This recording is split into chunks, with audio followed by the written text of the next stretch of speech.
Yun po sana maintindihan niyo. Mahirap naman na pinagbunot natin, tinulungan, tapos tayo rin magpahamon sa kanya ng, Yung "O pag sige, kaya mo na magtrabaho, halika na." Hindi gano'n.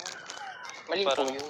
kailangan Antayin nating mag-heal. step by step ba yung Oo, tsaka pag-heal hindi niya? naman namin, kumbaga hindi kami yung tipo na porke kumbaga sumikat yung tao, abusuhin natin siya.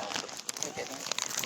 Tapos Hindi sa importante parang sa next amin week yun. yata yung ano niya din, no? Yung follow up niya sa Oo, ano, may follow up na naman ulit siya sa ano ulit, sa dentist after 2 weeks. Babalik 2 ulit weeks. kami, di ba?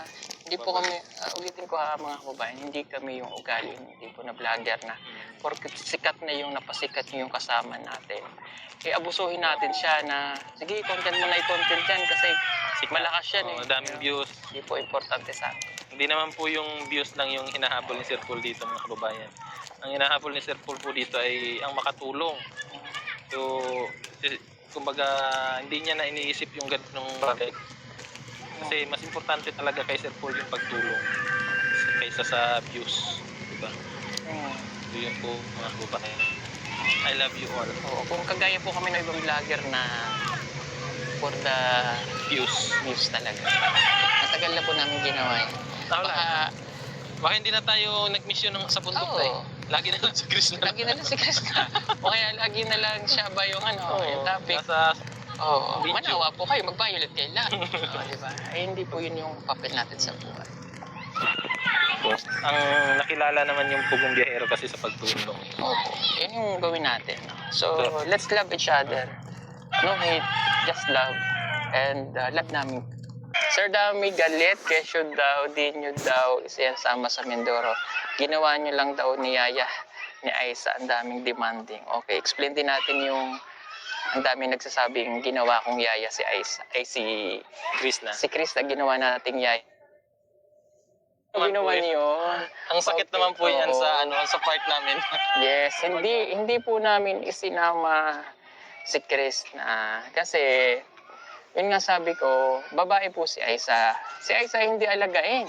Hindi po alagain yan. Nagkukusa. Nagkukusa yan, nagtatrabaho yan, nagwawalis yan yung pinapagawa ko sa kanya. Hindi po yan alagain. Nakakapagluto nga yan. Hugas. Naghuhugas. Wawalis nga sa labas. Pag oras ng inom ng gamot niya, inom niya siya. Okay naman yan si Aiza. Hindi. Ang point ko is, May kasama. para may kasama si Aiza na babae sa baby house. Dahil dalawang lalaki si Junjun, hindi naman pa matagal si Aiza nang matagal. Si Chris na matagal na nilang nakasama. So, mahirap naman babae yan eh. Kasi ganito yan mga kabayan. Si Junjun, nauwi yan kasi may pamilya yan. Hindi may anak. Hindi naman pwedeng salitan sila kasi nauwi. Halos 3 weeks kaming mawawala. So,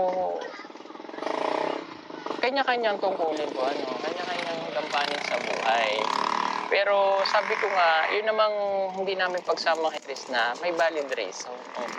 At saka, PB team yun eh. Dapat cooperation, di ba? Hindi naman yung rason na hindi sinama si Chris na dahil walang magbabantay. Walang magbabantay magiging yaya. Hindi, kahit iwanan namin yan.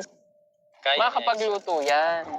Pero ang ano lang kasi, Day, kapag alam naman natin yung sitwasyon ni Aiza, kumbaga sinabihan tayo ng doktor na kailangan may makakausap siya. Siyempre, ikaw ba naman na babae ka, siyempre magdadalawang isip ka na mag-open sa lalaki. Yung parang may kwentuhan na pang babae lang ba? So, ganun. So, parang mahirap i-share niya yun kay Junjun, kay Milvin. Tsaka isa pa po, may asawa na si Junjun. So, mahirap naman na si Junjun, ang kasama niya ay si Aiza.